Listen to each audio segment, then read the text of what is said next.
한번 같이 하겠습니다. 내 옆구리에 가시를 빼자. 내 옆구리에 가시를 빼자.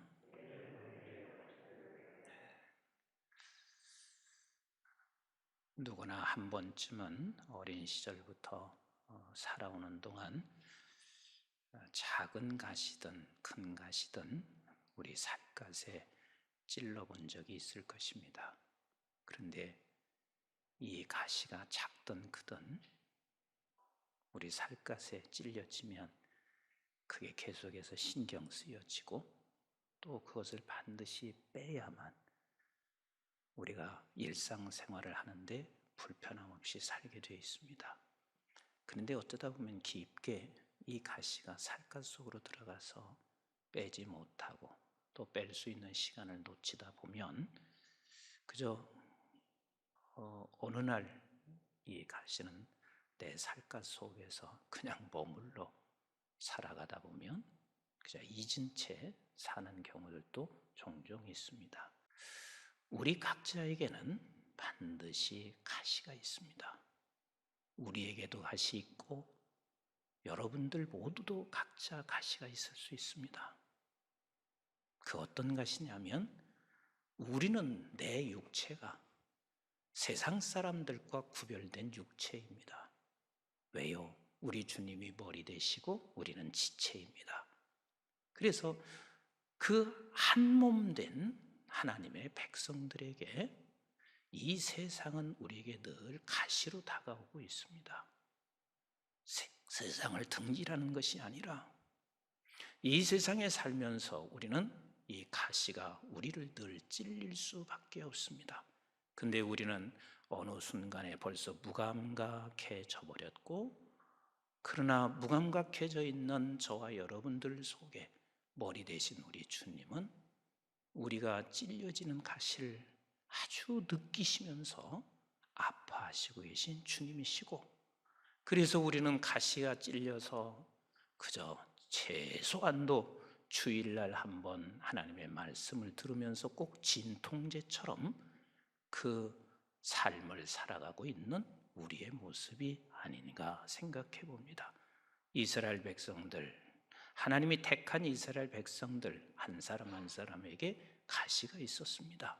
우리 한번 본문 3절 말씀을 같이 읽어보도록 하겠습니다. 시작.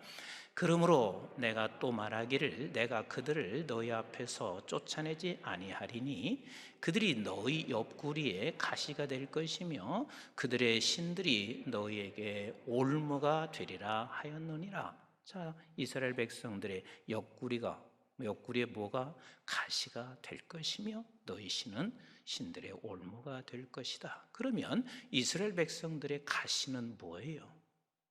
이스라엘 백성들의 가시는 뭐예요? 가나안이거든요.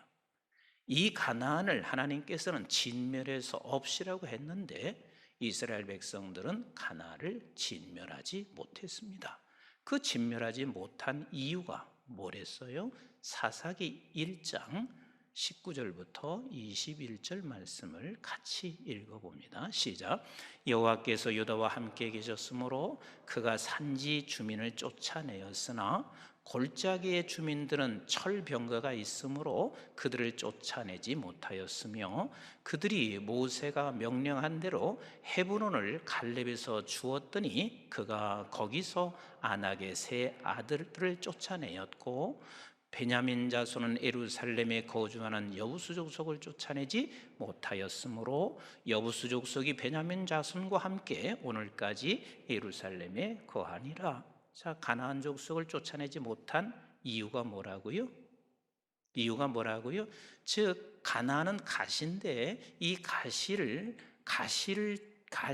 우리가 버리고 가시에 찔리지 않고 살아가야 할 그 삶을 하나님께서 택한 백성들에게 말씀하시고 계신데 저들은 가나안을 쫓아내지 못함으로 말미암아 가나안이 저들의 옆구리를 찔렀더라.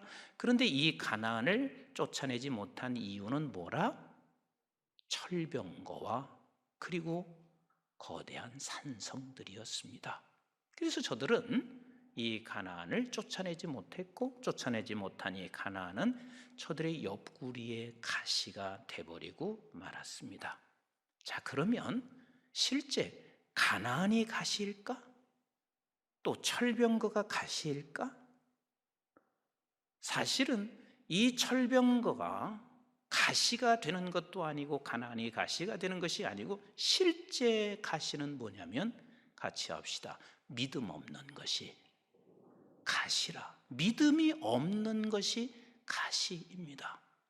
사람이 믿음이 있을 때는요, 철병거는 아주 작아 보여요.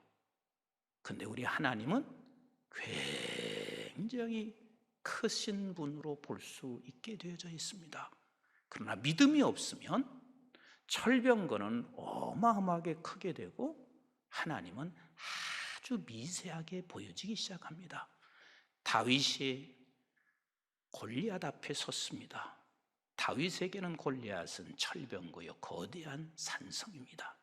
그런데 다윗이 골리앗 앞에서 골리앗은 아주 작게 보였습니다. 왜지요? 하나님은 크신 분으로 볼 수 있었기 때문에 그렇습니다. 그러니까 믿음이 없으면 이 세상의 철병거는 굉장히 커지는 것이고, 믿음이 있으면 그것은 미세하고 하나님은 거대하게 보여질 수밖에 없습니다. 바울이 지금 로마로 압송되어서 죄인들이 가고 있습니다. 276명이 그 배 안에 타 있습니다. 그때 유라굴로라 광풍이 일기 시작합니다. 모든 사람들이 다 두려워 떨고 있습니다. 그리고 결국은 힘이 있는 사람들은 거룻배를 배에서 내립니다. 즉 거대한 배 옆에 붙어있는 이 거룻배를 거기서 내려요. 왜? 자기들은 살겠다는 거지요. 빨리 육지로 도망가서 살고 싶은 마음이 있을지 모르겠습니다. 이때 사도 바울이 말하고 있습니다. 그 군사들에게, 백부장에게 하는 말이, 이들을 떠나게 되면 이들은 죽게 된다. 빨리 이 거룻배의 밧줄을 끊어라. 그래서 거룻배의 밧줄을 끊습니다. 유일하게 그 배 안에 타 있는 사람 중에 한 사람은 이 굴루락 광풍이 무섭지가 않습니다. 생각해 보세요. 이게 어마어마한 광풍인데 누가 이 광풍 앞에 담대할 수 있는 사람이 어디가 있겠어요?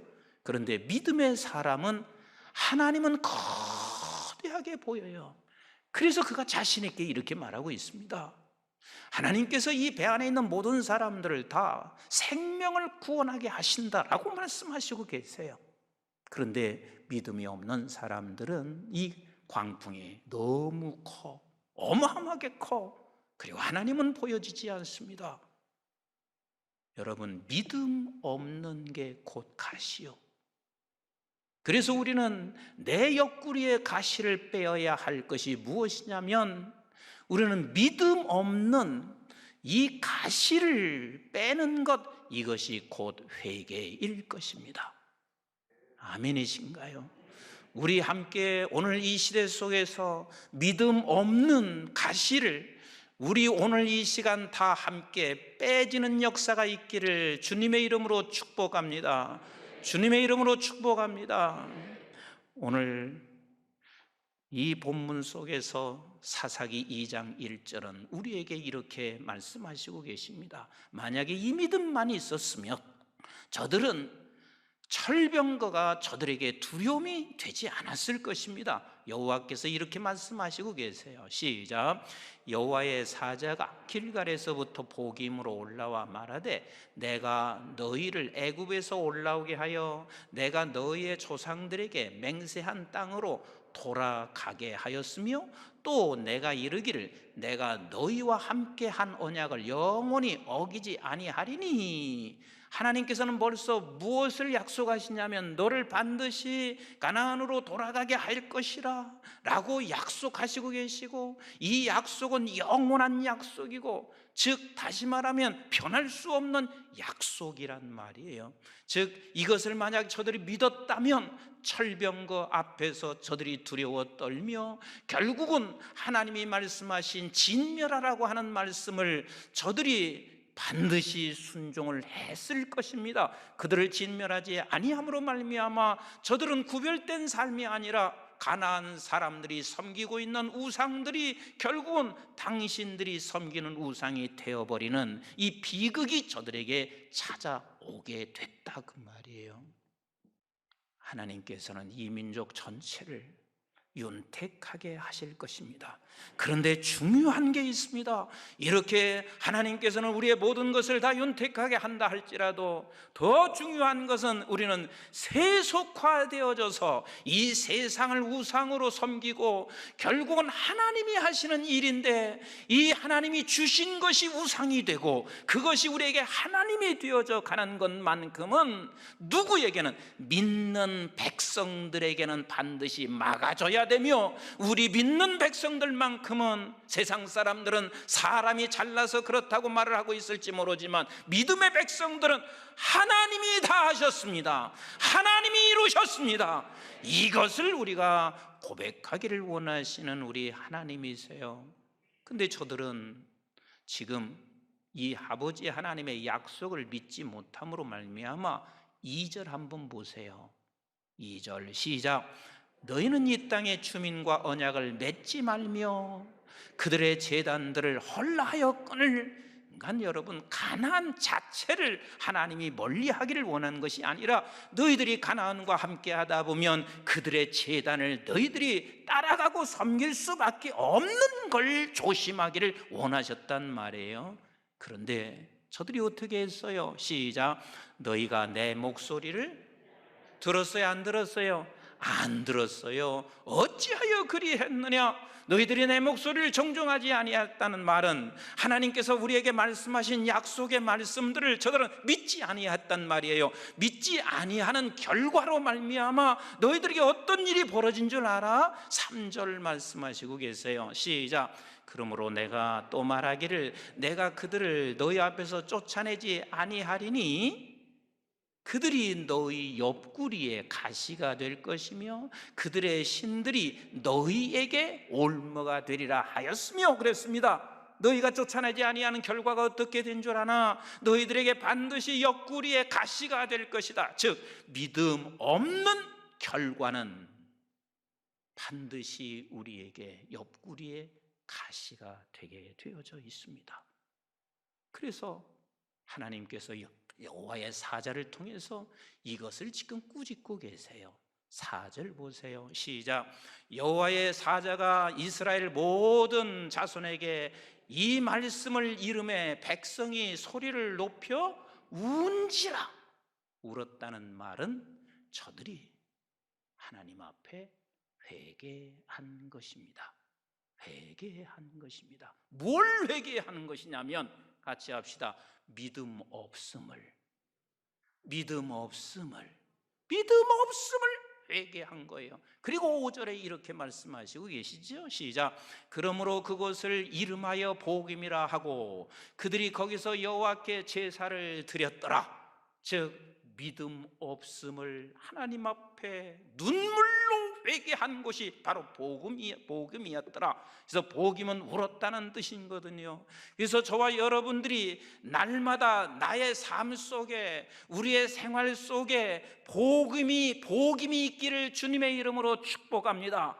다시 말하면, 하나님, 나 이 신종 코로나를 보면서 이렇게 믿음 없는 나를 불쌍히 여겨주세요. 날마다 회개하는 거예요. 저도 마찬가지예요. 내가 설교할 때도, 설교 준비할 때도 늘 내 안에는 복음이 있습니다. 목사인데도 내가 잘 안 되는 것들이 한두 가지가 아니에요. 그래도 내 안에 믿음이 없는 가시가 있다는 사실을 깨닫는 자체만으로도 나는 그것으로 위로받을 때가 참 많습니다. 그래서 날마다 하나님 불쌍히 여겨주세요. 목사라면 적어도 내가 이렇게 살 수 있어야 되는데 아직도 믿음이 없어서 그리 살지 못하고 있는 내 자신을 불쌍히 여겨주시옵소서. 그래서 우리는 삶의 현장 속에서 매 순간마다 복임이 있기를 주의 이름으로 축복합니다. 사도 바울이 그런 삶을 날마다 살아왔습니다. 우리 한번 로마서 7장 15절부터 같이 한번 읽어볼까요? 너무 잘 아는 말씀입니다. 시작. 내가 행하는 것을 내가 알지 못하노니 곧 내가 원하는 것은 행하지 아니하고, 즉 이게 그 안에 복임이 있기 때문에 이런 고백이 나올 수가 있는 거예요. 근데 무감각해져 버리는 상태가 되어져 있습니다.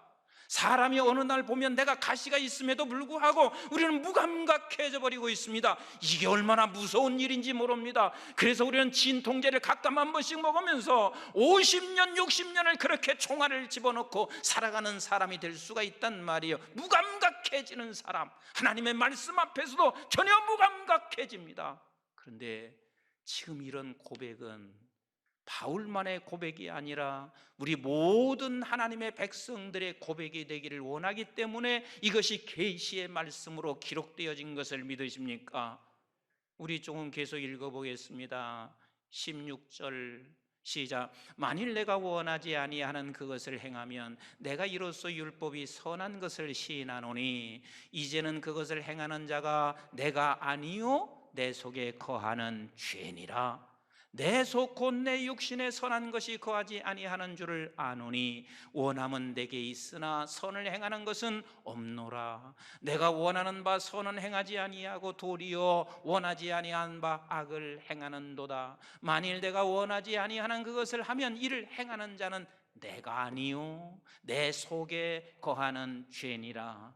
그러므로 내가 한 법을 깨달았노니 곧 선을 행하기 원하는 나에게 악이 함께 있는 것이로다.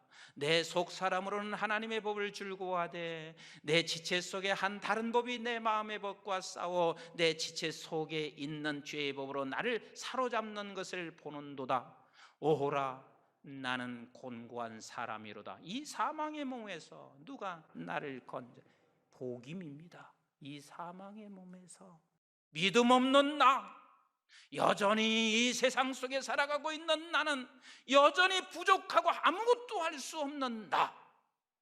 그래서 고린도전서 15장 31절에 이렇게 말씀하시고 계신 거예요. 고린도전서 15장 31절 시작. 형제들아 내가 그리스도 예수 우리 주 안에서 가진 바 너희에 대한 나의 자랑을 두고 단언하니 나는 날마다 죽노라. 날마다 복임이 있는 거요. 날마다 나는 죽을 수밖에 없는 사람이라는 것, 이거 하나만이 그에게 자랑이 되어져 가고 있습니다. 그런데 우리는 울기만 하고 끝낸다면 이것은 저와 여러분들이 진통제를 맞는 거나 다를 바 없습니다. 믿음 없는 게 가시라면, 그리고 믿음 없는 것을 반드시 빼는 게 회개라면 울기만 하면 되나요? 잠시 우리는 말씀을 듣고 울었어요. 그러면 울고 나서 잠시 우리는 진통제를 먹은 것처럼 편안할 수는 있습니다. 그런데 이걸 놓치지 마셔야 합니다. 우리 진정한 회개는 돌이키는 것입니다. 날마다 복음이 있으며 복음 앞에서 우리는 돌이켜야 하는데, 그 돌이키는 것이 뭐냐면 믿음 없는 자가 아니라 믿음 있는 자로 살아가야 되는데, 여러분들에게 묻겠습니다. 믿음은 내가 노력해서 믿음이 생길 수 있습니까? 예? 아닙니다. 우리 한번 에베소서 2장 8절로 10절 말씀을 같이 한번 읽습니다. 시작. 너희는 그 은혜에 의하여 믿음으로 말미암아 구원을 받았으니, 자 여기서 보면 믿음으로 말미암아 구원을 받았으니, 그러니까 믿음이 있어서 내가 구원을 받은 건 틀림이 없어요. 그러나 계속 읽습니다. 시작. 이것은 너희에게서 난 것이 아니요 하나님의 선물이니라. 결국은 믿음은 하나님의 선물이요, 구원은 하나님의 선물이요. 내가 구원을 받았다는 이야기는 하나님께서 우리를 새로운 생명을 주셔서 내가 믿을 수 있는 눈을 뜨게 하셔서 믿음이 결국은 선물이란 말이에요. 즉 내가 믿음이 없는 것에 대하여 이 가시가 돼서 회개한다면 우리가 먼저 깨달아야 할 것은, 같이 합시다, 믿음은 선물이다. 그럼 선물이면 이렇게 우리는 하나님 앞에 반항할 수 있습니다. 나 믿음 없는 것은 하나님이 선물 안 주셔서 그렇습니다. 선물을 주셨으면 내가 이렇게 믿음 없는 자로 살지 않습니다. 아닙니다. 아니에요. 하나님이 아브라함에게 모든 삶을 이끌어 가시는 것을 창세기 12장에서부터 하나님이 불러내신 후에 이끌어 가십니다. 근데 아브라함에게는 고난이 있었어요, 없었어요? 어마어마한 고난. 여러분 아브라함을 읽으시면서, 성경을 읽으면서요, 내 아내를 뺏기는 상황이 2번을 만나요. 이것은 어마어마한 고난이요. 그리고 유랑민으로 살아가고 있는 아브라함에게는 엄청난 고난이요. 그런데 이 고난 속에서 아브라함은 무엇을 계속해서 받아가고 있냐면 믿음의 선물을 받은 거예요. 믿음의 선물을 받은 거예요. 즉 우리의 모든 삶 속에서 우리가, 내가 고난이 찾아오든 내게 좋은 일이 찾아오든 이것을 믿음의 선물로 받아들이셔야 돼요. 그래서 마지막에 아브라함은 하나님께서 그에게 이삭을 주셨어요. 그 이삭을 주었을 때 여러분들이 생각할 때는 이삭을 받은 줄 알지만 아니요, 제가 보는 성경에서는 이삭을 받은 것이 아니라 하나님에 대한 믿음을 받은 거예요. 이 믿음의 선물을 받았어요. 그러니까 아브라함은 이 믿음의 선물을 받고 나니까 이삭을 바치라고 할 때 그가 기꺼이 이삭을 드릴 수가 있었습니다. 왜? 그에게는 믿음의 선물을 이삭을 통해서, 그리고 그의 일생을 통해서 받아왔기 때문에 그렇습니다.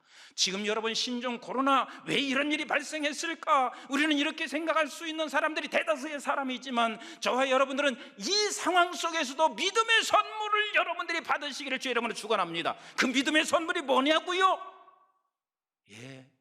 하나님이 이 상황 속에서도 일하고 계십니다. 하나님께서 이 상황 속에서도 우리 하나님께서 하나님의 나라를 반드시 이루어 가시고 있습니다. 하나님이 우리를 지금도 여전히 변함없이 사랑하시고 계십니다. 믿음의 선물로 받아들이는 사람은 결국은 우리가 오늘 이 시대 속에서 복음의 울음으로 끝나는 것이 아니라 그 방향에 서 있기 때문에 하나님께서 그들을 통해서 멋진 일을 이루어 가실 우리 하나님이십니다. 아멘이신가요? 우리 하나님은 변함없이 저와 여러분들에게 우리의 모든 삶 속에 믿음의 선물을 허락하시고 계십니다. 말씀을 맺겠습니다. 사랑하는 성도 여러분, 저와 여러분들에게 옆구리의 가시가 무엇입니까? 실제 이 가시는 믿음 없는 것이 가시가 되어져 있습니다. 믿음 없는 나 자신을 날마다 하나님 앞에 회개하면서 이 믿음 없는 가시를 빼어내십시다. 그래서 우리의 삶의 현장이 복음이 되시고, 그리고 이 복음이 된 우는 것으로 끝나는 것이 아니라 오늘 이 현실 속에 지금도 믿음의 선물을 주시는 그 아버지를 바라보시고 여기서 믿음을 더 키워가는 우리가 되셔야만 합니다. 세계적인 사건이고 세계에서 모두가 다 이 신종 코로나19 바이러스가 모두가 다 두려워하며 앞으로 어떻게 될 것인가, 미래는 정말 어떻게 될 것인가. 그래서 저들은 이 철병거 앞에서 믿음 없는 자가 돼서 가시로 찔리게 될 것이지만 저와 여러분들은 이 철병거 앞에서 믿음 없는 가시를 복임의 자리가 돼서 빼내시고, 오늘 이 상황 속에서도 하나님이 믿음의 선물을 주시는 그 은혜를 모두가 다 함께 경험하시는 우리 모두가 되시기를 주님의 이름으로 축복합니다. 생명의 말